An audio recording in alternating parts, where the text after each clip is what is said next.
কি হয়েছে? কি ব্যাপার? কি হয়েছে? জানো কি হয়েছে?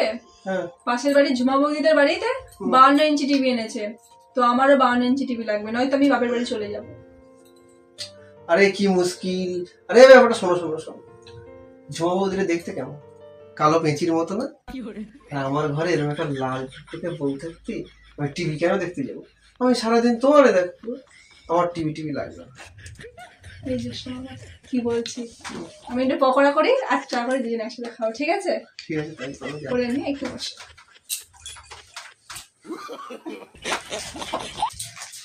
শালা, এক্ষুনি 50,000 টাকা গত যাচ্ছিল, এক কথায় 50,000 টাকা বাঁচিয়ে দিলাম। No, no, no, no.